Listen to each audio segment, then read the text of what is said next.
Hello everyone, welcome to my channel. Today, I'm sharing this popcorn flavor that I have found in the internet and have tried them.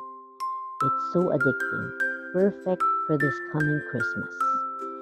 And I call this golden chocolate popcorn because of its color.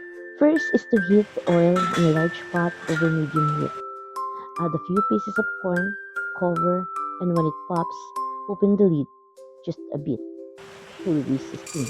Add a batch of corn, shake to spread the corn evenly in oil, and cover. And when you hear the corn pops, open the lid and let it all pop.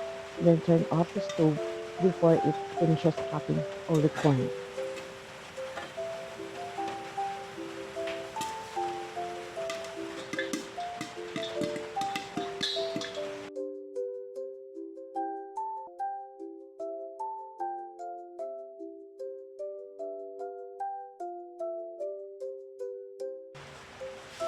Transfer the popcorn to a very large bowl. Make sure to scrape all the bits before cooking another batch to avoid burnt bits and taste. And continue if you want to cook more. Now, we will make the caramel coating for the popcorn.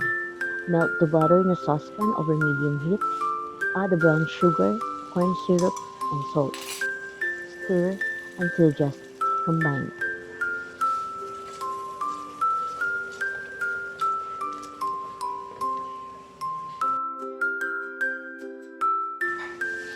When it starts to bubble, let it simmer for another 4 minutes. Do not stir this time or you will have a crystallized sugar. Remove from the heat and quickly whisk in the vanilla and baking soda. When you stop whisking, the caramel will foam and increase in volume. And this is what makes the caramel coat the popcorn evenly. Without the baking soda, you end up with thick, heavy globs of caramel on the popcorn and you won't be able to toss it.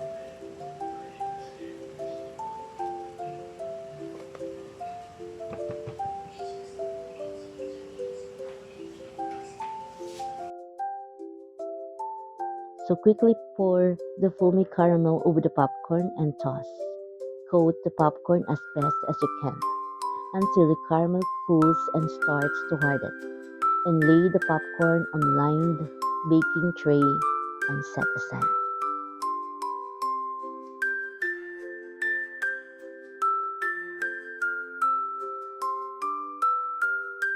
Preheat the oven to 177 degrees Celsius.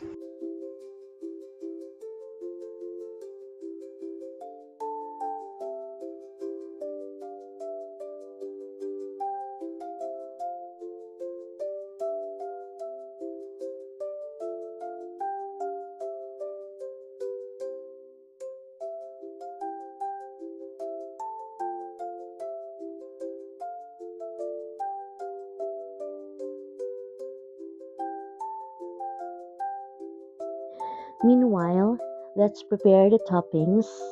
So smash and crumble any sweet biscuit like this graham.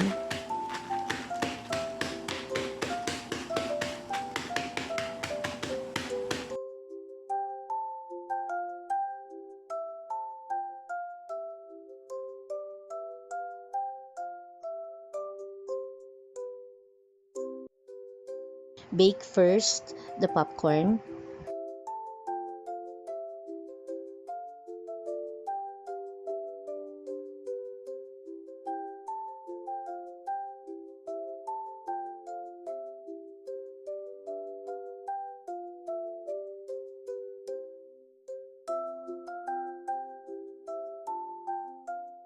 Then melt some chocolates in stove top.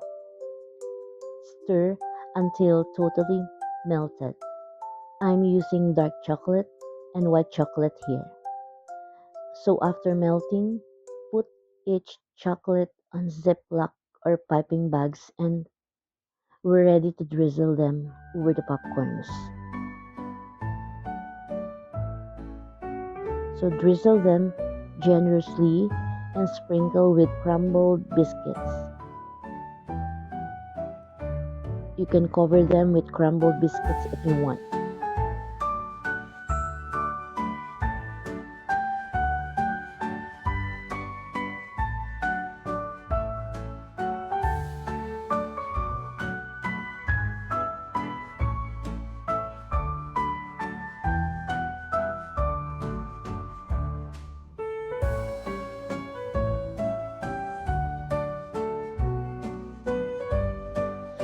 And that's it.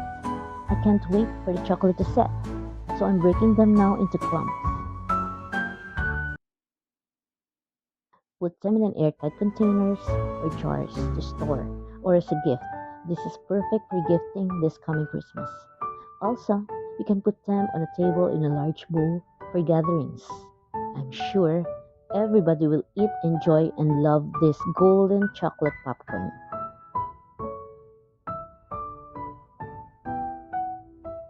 So I hope you like this recipe that I have recreated. Please like, share, comment, and subscribe. So thank you for watching.